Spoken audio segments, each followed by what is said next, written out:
اعوذ باللہ من الشیطان الرجیم بسم اللہ الرحمن الرحیم الحمد للہ رب العالمین والصلاة والسلام علی اشرف الانبیاء والمرسلین ابی القاسم محمد وأہل بیتہ الطیبین الطاہرین المعصومین ولعنۃ اللہ علی اعدائہم اجمعین اما بعد فقد قال علی النقی علیہ الصلاۃ والسلام بسم اللہ الرحمن الرحیم السلام علیکم یا اہل بیت النبوہ۔ ناظرین اکرام، آج شام شہادت حضرت امام علی نقی علیہ الصلاۃ والسلام ہے۔ یہ تمام مسلمانوں کے لیے بلکہ پوری انسانیت کے لیے، خصوصی طور پر شیعہ نے اہل بیت کے لیے بہت سخت اور غمناک تاریخ ہے، اس لیے کہ ہمارا عقیدہ ہے کہ تمام امام برابر ہیں۔ جس طرح سے ہم امام علی علیہ السلام کا غم مناتے ہیں، اسی طرح سے ہمیں 10ویں امام کا بھی غم منانا چاہیے۔ الغرض امام علی نقی علیہ السلام کی زندگی ٹوٹل عمر 42 سال ہے، جس میں تقریباً 34 سال امام نے امامت کی ہے۔ آپ کی زندگی کے 2 حصے ہیں، ایک آپ کی ولادت سے آپ کے والد کی شہادت تک، اور آپ کی والد کی شہادت کی تاریخ سے لے کر اور خود امام کی شہادت تک جو دوسرا حصہ ہے وہ امامت کا حصہ ہے۔ امام تقریباً 8 برس کے تھے کہ اپنے باپ کا سایہ اس دنیا سے اٹھ گیا، تو 8 سال کی عمر میں امام نے امامت کے عہدے کو سنبھالا۔ تو اس سے یہ معلوم ہوتا ہے کہ امام کے لیے یا نبی کے لیے عمر کوئی معنی نہیں رکھتی، وہ ہمیشہ ذمہ داری کو احساس کرتے ہوئے جس سن میں بھی ہو وہ اپنی ذمہ داری کو نبھاتے ہیں۔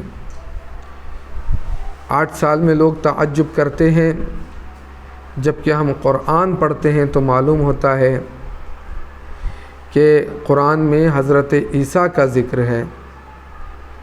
جب 3 دن کے حضرت عیسیٰ اپنی نبوت کا اعلان کرتے ہیں تو کوئی اشکال نہیں کرتا، تو 8 سال کی عمر میں امامت کا اعلان ہو تو لوگ اعتراض کرتے ہیں۔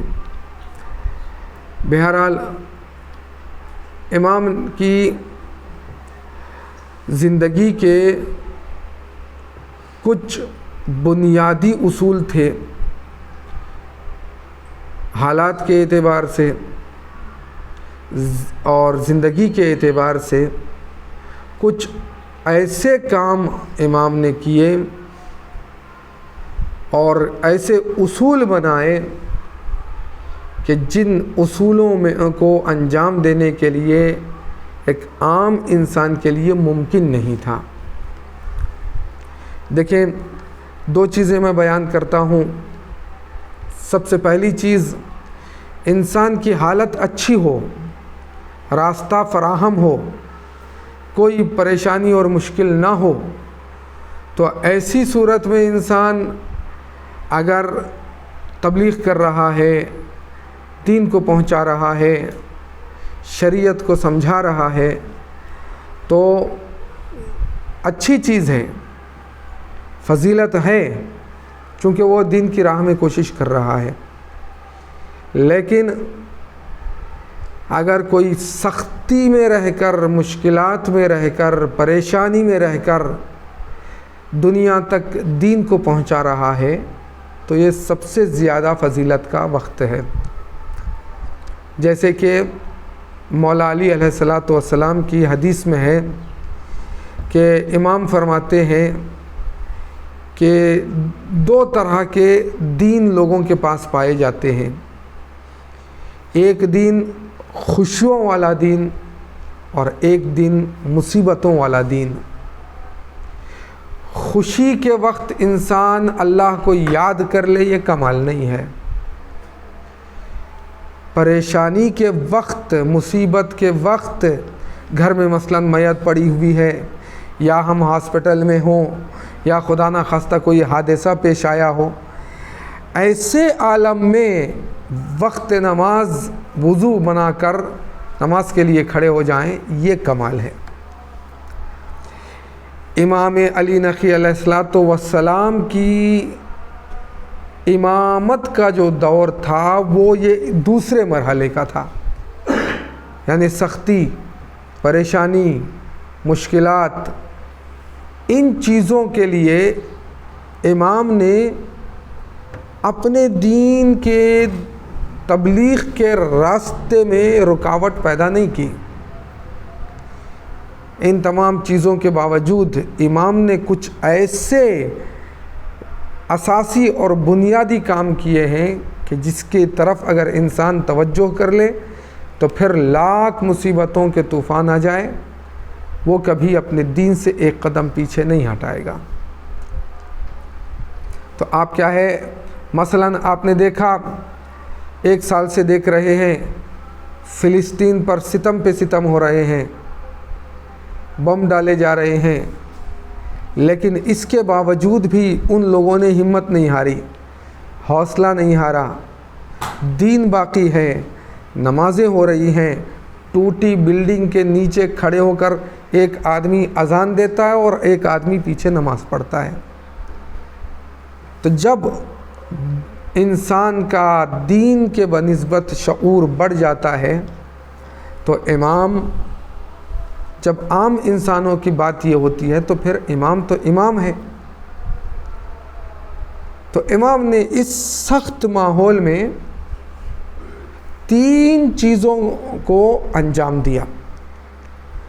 سب سے پہلی جو عظیم چیز تھی امام نے جو دنیا تک پہنچائی، وہ اس خطرناک ماحول میں بھی اہل بیت کے فضائل اور ان کی مدح و ثنا دنیا تک پہنچائی ہے کہ اہل بیت کون ہیں، اہل بیت کی عظمت کیا ہے، اہل بیت اس دنیا میں کیوں آئے، اہل بیت نے اس دنیا میں کیا کیا کام کیا، اہل بیت کو اللہ نے کتنی کیپیسٹی دی اور انہوں نے اختیار رکھتے ہوئے دنیا کے سامنے اپنا کردار کیسے پیش کیا۔ ان تمام چیزوں کو امام نے دنیا تک پہنچایا، وہ بھی ایسے موقع پر جس موقع پر انسان خود کو بھلا دیتا ہے، اور وہ فضیلتوں کا مجموعہ زیارت جامع کبیرہ ہے۔ یہ ایک عظیم زیارت ہے کہ جس میں اہل بیت کے فضائل کو امام نے پہنچایا۔ دوسرا جو امام نے عظیم کام کیا وہ وکالت کا کام شروع کیا، نیابت کا کام شروع کیا۔ کیوں؟ اس لیے کہ امام کی زندگی میں امام کو اجازت نہیں تھی کہ وہ باہر جا کر تبلیغ کریں، مسجد میں جائیں، راستوں میں جائیں، گلیوں میں جائیں، مدرسے میں جائیں، یہ پابندی تھی امام کے لیے۔ تو ایسے ماحول میں شیعوں کو امام تک جانے نہیں دیا جاتا تھا، امام کو شیعوں تک جانے نہیں دیا جاتا تھا، تو پھر دین کیسے پہنچائیں؟ ہم ہوتے تو کیا کرتے کہ ہمارے پاس راستہ نہیں، ہم کیا کریں؟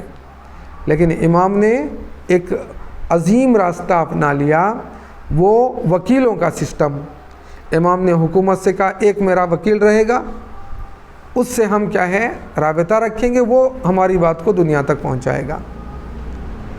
تو 1 وکیل، 2 وکیل، 3 وکیل، اس طرح سے امام نے دھیرے دھیرے دھیرے ایک سسٹم کو بنایا کہ جس سسٹم میں کئی 100 وکیل، ہر شہر کے لیے، ہر سٹی کے لیے 1 وکیل امام نے معین کر دیا۔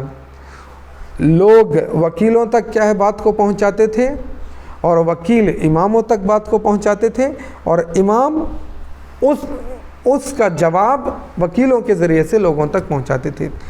اس طرح سے دین کو محفوظ کیا۔ تو ہماری بھی ذمہ داری ہے کہ ہم تھوڑی تھوڑی مصیبتوں کو گھبرا کر نماز چھوڑ دیں، قرآن چھوڑ دیں، روزہ چھوڑ دیں، یا بچی بیمار ہو گئی تو نماز نہیں پڑھے۔ تو اس طرح کی چیزوں کو کیا ہے نظر میں نہیں رکھنا ہے، بلکہ امام کی اس زندگی کے اس رخ کو دیکھیں اور ہمت کے ساتھ آگے بڑھیں، تاکہ خدا بھی خوش ہو جائے، اہل بیت بھی ہم سے راضی ہو جائیں۔ یہ ہماری ذمہ داری ہے۔ تو امام نے بتایا کہ ہر حال میں ایک ذمہ دار کو اس کی اپنی ذمہ داری تک پہنچانا ہے۔ یہ دوسرا جو وکالت کا سسٹم، پہلا اہل بیت کے فضائل کو دنیا تک پہنچایا، دوسرا دین کو پہنچانے کے لیے اس خطرناک ماحول میں وکالت کے سسٹم کو قائم کیا، اور یہ وکالت کا سسٹم جاتے جاتے جاتے نیابت میں تبدیل ہوا، اور آج امام موجود نہیں ہے تو ہم یہ نہیں کہہ سکتے امام نہیں ہے تو ہم کیا کریں۔ کہا نہیں، امام علی نقی علیہ السلام نے آج کے دور کو نظر میں رکھ کر اس سسٹم کو قائم کیا۔ آج بھی ہمارے نائبین میں امام آیت اللہ خامنئی ہیں، آیت اللہ سیستانی ہیں، ہم اپنے مسائل کو ان تک پہنچاتے ہیں، وہ ہمارے جوابات دیتے ہیں، اور اس کے ذریعے سے ہم دنیا تک اپنے عقائد کو، اپنے دین کو پہنچا سکتے ہیں۔ تو یہ کیا ہے بہت اہم ذمہ داری تھی۔ جب ظالموں نے دیکھا کہ ہم جس طرح سے بھی ان کو گھیر رہے ہیں، دباؤ ڈال رہے ہیں، مشکلات میں گرا رہے ہیں، اس کے باوجود یہ دن بدن تبلیغ کرتے جا رہے ہیں، تو چلو آج کیا ہے ہم امام کو کے سامنے درندوں کو، جانوروں کو چھوڑ دیں گے، وہ جانور کھا لیں گے۔ یہ جب امام ہی نہیں رہیں گے تو دین کہاں سے بچے گا؟ یہ کہہ کر، چونکہ امام قید میں تھے، نظر بند میں تھے، تو کیا کیا گیا؟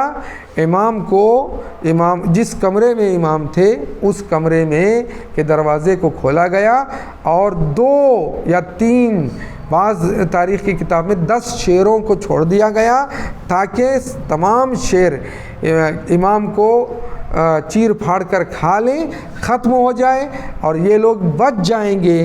لوگوں سے کہیں گے کہ اچانک درندے آئے، امام پر حملہ کیا، امام کو ختم کر دیا۔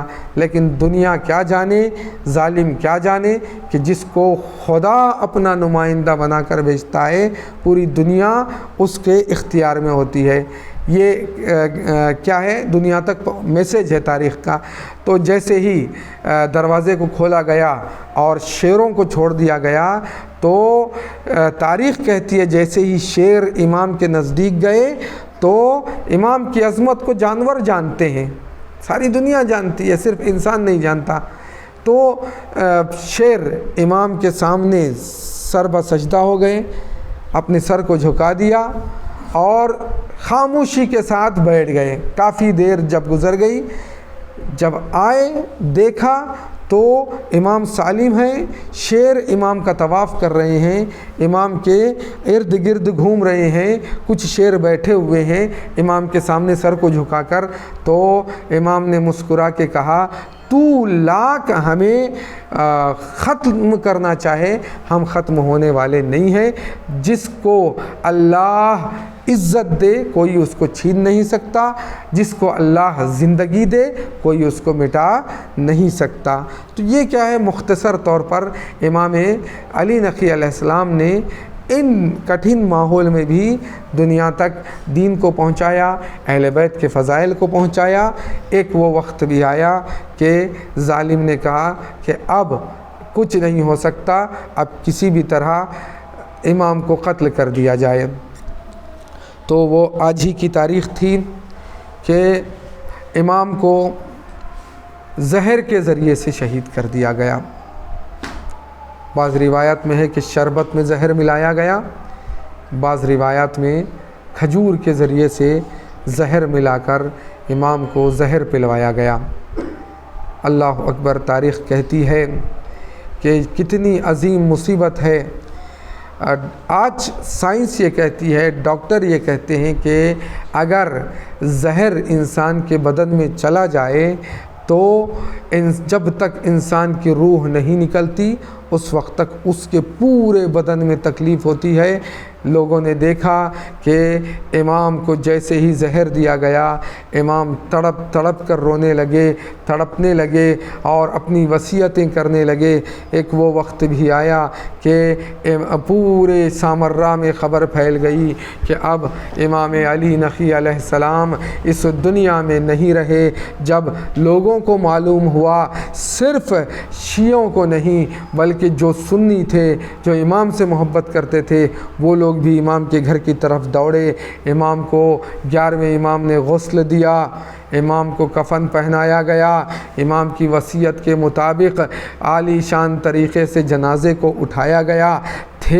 دشمن کا ماحول تھا، لیکن اس کے باوجود بھی امام کو غسل بھی ملا، امام کو کفن بھی ملا، امام کی نماز جنازہ بھی پڑھائی گئی اور امام کو دفن بھی کیا گیا۔ لیکن اللہ رے غربت امام حسین علیہ السلام، کربلا کا میدان ہے، 11 محرم کی صبح ہے اور امام زین العابدین علیہ السلام، میں امام حسن عسکری علیہ السلام سے کہوں گا، مولا غربت میں ضرور لیکن غسل و کفن دیا گیا، نماز بھی پڑھائی گئی۔ ہاں، جس کا جوان بیٹا ہوتا ہے وہ یہی کرتا ہے، اپنے باپ کو دفناتا ہے۔ لیکن اللہ غربت امام سجاد، 11 محرم ہے، جناب زینب فرماتی ہے میں دیکھ رہی تھی، ایک وہ وقت بھی آیا کہ قریب تھا امام سجاد کی روح نکل جائے، میں نے اپنے آپ کو اونٹ سے گرایا، کوہنیوں کی بھل چلتی ہوئی گئی، شانے کو ہلایا، بیٹا یہ کیا کر رہے ہو؟ تو امام نے رو کر فرمایا، پھوپھی اماں میری حالت ایسی نہ ہو تو کیا ہو، ارے جوان بیٹا ہے، باپ کی میت سامنے پڑی ہوئی ہے، پھوپھی اماں کیا دیکھ نہیں رہے ہیں ظالم اپنے نجس بدنوں کو اٹھا اٹھا کر لے جا رہے ہیں، دفن کر رہے ہیں، لیکن نواسہ رسول کا جنازہ نہ کوئی غسل دینے والا، نہ کوئی کفن پہنانے والا اور نہ ہی کوئی دفن کرنے والا۔ بیٹا اتنا مجبور ہے، ہاتھوں میں ہتھکڑیاں، پیروں میں بیڑیاں ہے۔ ایک مرتبہ امام جناب زینب نے اپنے بھائی کے لاشے کو دیکھا، پھر مدینے کا رخ کیا، ایک جملہ فرمایا، صلی اللہ علیہ یا جدہ، صلی علیہ ملک السماء، ھذا الحسین مرمل بالدماء ومقطع الاعضاء۔ اے نانا تم پر سلام ہو، فرشتوں نے آپ پر نماز پڑھی، لیکن یہ میرا بھائی حسین ہے، نہ کوئی نماز پڑھنے والا، نہ کوئی کفن پہنانے والا، اس کا بدن ٹکڑوں میں بٹا ہوا ہے، کوئی انگوٹھی کے خاطر انگلیوں کو کاٹ دیتا ہے، کوئی کمر بند کی خاطر ہاتھ کو کاٹ دیا گیا، گھوڑے دوڑا دیے گئے، یہ میرا بھیا حسین ہے جو خون میں غلطاں ہے۔ انا للہ و انا الیہ راجعون۔ بار الہ پروردگارہ بحق محمد و آل محمد ہماری اس عبادت کو قبول فرما۔ بار الہ پروردگارہ ہم کو جلد از جلد سامرا کی زیارت سے مشرف فرما۔ پروردگار دشمنان اسلام کو نیست و نابود فرما۔ پروردگار مظلومین کی حمایت فرما، خصوصاً شام میں، یمن میں، بحرین میں، فلسطین میں اور لبنان کے مظلومین کی حمایت فرما۔ تمام ظالموں کو نیست و نابود فرما، خصوصاً امریکہ اور اسرائیل کو نیست و نابود فرما۔ پروردگار امام زمانہ کے ظہور میں تعجیل فرما اور ہم سب کو امام کے ناصروں میں شامل فرما۔ ربنا تقبل منا انک انت السمیع العلیم۔